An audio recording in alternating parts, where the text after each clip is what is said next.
आज का हमारा टॉपिक है प्राइम एंड कंपोजिट नंबर, भाज्य और अभाज्य संख्या। तो बिल्कुल शुरू से और सारे इंपॉर्टेंट पॉइंट को डिस्कस करेंगे। चलिए शुरू करते हैं भाज्य और अभाज्य संख्या। सबसे पहले आप एक बात देखिए कि जैसे हमने लिखा 1, तो 1 सिर्फ और सिर्फ 1 के टेबल में आता है। ठीक, हमने लिखा 2, तो 2 1 एंड 2 के टेबल में आता है। हमने लिखा 3 1 एंड 3 के टेबल में आता है। हमने लिखा 4 1 2 एंड 4 के टेबल में आता है। 5 1 5 6 1 2 3 6। अब चीजों को समझते हैं। क्या है अभाज्य संख्या? प्राइम नंबर, प्राइम नंबर अभाज्य संख्या। तो अगर डेफिनेशन में जाए तो कहते हैं मिनिमम 2 फैक्टर, कम से कम 2 गुणनखंड होने चाहिए। क्योंकि यहां अगर आप 1 को देखेंगे, 1 को देखेंगे, तो इसका सिर्फ और सिर्फ एक गुणनखंड है, तो ये ना ही अभाज्य संख्या है। दूसरी बात, भाज्य संख्या का क्या नियम है? भाज्य संख्या का नियम है कि इसके मोर देन 2 फैक्टर, यानी 2 से अधिक गुणनखंड होने चाहिए। वो भी नहीं है, जब 2 नहीं है तो 2 से अधिक भी पॉसिबल नहीं है। तो देखो, बच्चे अक्सर कंफ्यूज रहते हैं। एक जो है ना तो प्राइम नंबर है और ना ही ये कंपोजिट नंबर है, ना ही ये भाज्य संख्या है और ना ही ये अभाज्य संख्या है। अब आते हैं 2 पे। आप देखो, इसके 2 फैक्टर है, केवल और केवल 2 फैक्टर है, तो ये क्या है? प्राइम नंबर, अभाज्य संख्या।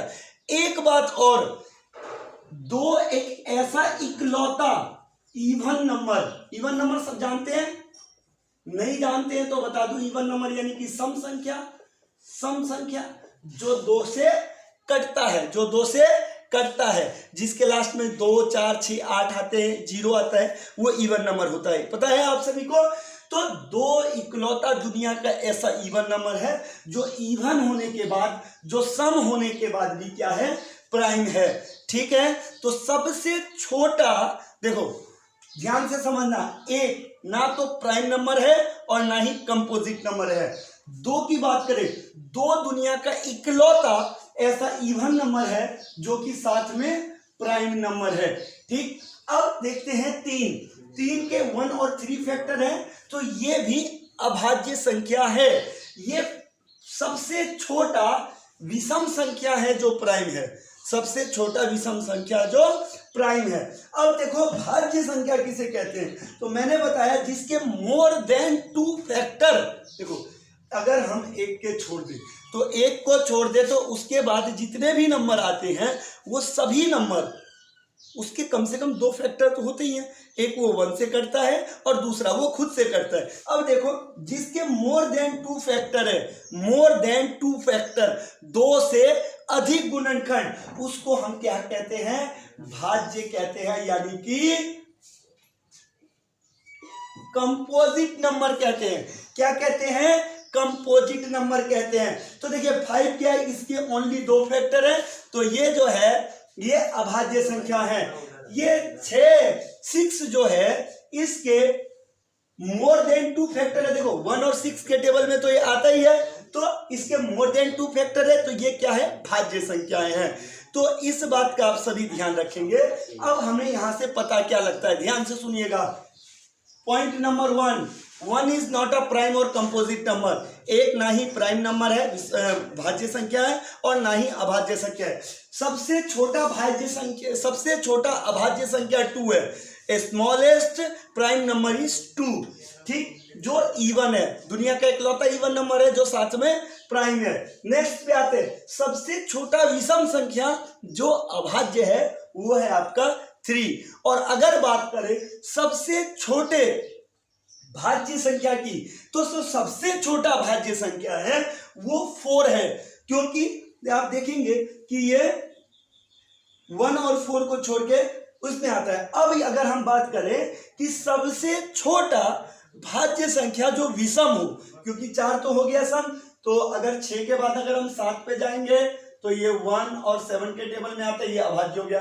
8 तो सम संख्या है, साथ में ये भाज्य भी है। 9 जो है, 9 1 के टेबल में, 3 के टेबल में और 9 के टेबल में आता है। तो ये क्या है, ये जो है आपका भाज्य संख्या है। ये जो 9 है ये सबसे छोटा ओड नंबर है, विषम संख्या है, जो साथ में भाज्य भी है। तो कितनी बातें आपको पता लगी, ये सारी बातें आप लोग समझ लीजिएगा। एक चीज और आता है, आप इसे नोट कर लीजिए, फिर मैं नेक्स्ट टॉपिक पे आता हूं। अब क्या होता है कि हम कैसे पता लगाते हैं, कोई संख्या मान लीजिए थोड़े बहुत तो पता है। अब जैसे आपको किसी ने दे दिया 57 और बोला कि बताओ ये भाज्य है या अभाज्य है, तो आप क्या करते हो, 2 से चेक करते हो, 2 से नहीं कटेगा, फिर 3 से चेक करते हो, कट जाएगा। तो आपने बता दिया कि क्या है ये भाज्य संख्या। 3 से कैसे कट जाएगा, तो डिसिबिलिटी रूल आपको पता होना चाहिए, उस पर भी मैंने वीडियो बना रखी है, लिंक नीचे आपको मिल जाएगा, आप वो जाके जरूर देख लेना, ठीक है। अब जैसे कि मान लीजिए एक नंबर आ गया 173 और आपसे पूछा गया कि बताओ ये भाज्य संख्या है या अभाज्य संख्या, तो हम कहां तक चेक करें, 2 से नहीं कट रहा, 3 से नहीं कट रहा, हम कहां तक चेक करें। तो आपको ऐसे देखना, देखो अगर हम 12 का स्क्वायर करें तो होता है 144, 13 का स्क्वायर करें तो होता है 169, और अगर हम 14 का स्क्वायर करें, 14 का स्क्वायर करें तो ये होता है 196। तो अगर आप देखोगे कि 173 जो है 196 से कम है, तो 14 यानी कि 14 से नीचे जितनी अभाज्य संख्या हमें उनसे चेक करना है, हमें ज्यादा लंबा नहीं जाना है। ये बेहतरीन ट्रिक है आपको समझने के लिए। तो 2 से चेक करेंगे, 3 से चेक करेंगे, 2 3 4 नहीं 5 से चेक करेंगे, 7 से चेक करेंगे, 8 9 10 11 से चेक करेंगे, 11 से और 13 से। अच्छा, चेक करने में बहुत टाइम लगता है, इसके लिए आपको डिसिबिलिटी रूल पता होना चाहिए। जैसे 2 का डिसिबिलिटी रूल है, लास्ट में 0 2 4 6 8 आना चाहिए, है ना। तो यहाँ लास्ट में क्या है, 3 है, तो ये 2 से तो नहीं कट रहा। 3 का डिसिबिलिटी रूल क्या है, विभाजिता के नियम क्या है कि सबको जोड़ के अगर वो 2 से कटता है तो कटेगा, तो 7 और 3 10 और 1 11, यानी कि ये भी 3 से भी नहीं कटेगा। 5 का डिसिबिलिटी रूल क्या है कि लास्ट में 5 या 0 होना चाहिए। 7 से चेक कर लेते हैं, 7 2 जा 14, 3 पे 3 नहीं कटेगा, 7 से भी नहीं कटेगा। 11 का रूल क्या है कि आप 2 प्लेस को ऐड कीजिए, 3 और प्लस 4, 7 में से 4 गया तो 3 बचेगा, यानी ये 11 से भी नहीं कटेगा। 13 से देख लीजिए, 13 1 जा 13, 4 बचा, 43 नहीं, ये 13 से भी नहीं कटेगा। तो यानी कि 173 क्या है, 173 जो है 173 जो है अभाज्य संख्या है। तो आप इस तरह अभाज्य संख्याओं का पता लगा सकते हैं। ठीक, थैंक यू वेरी मच।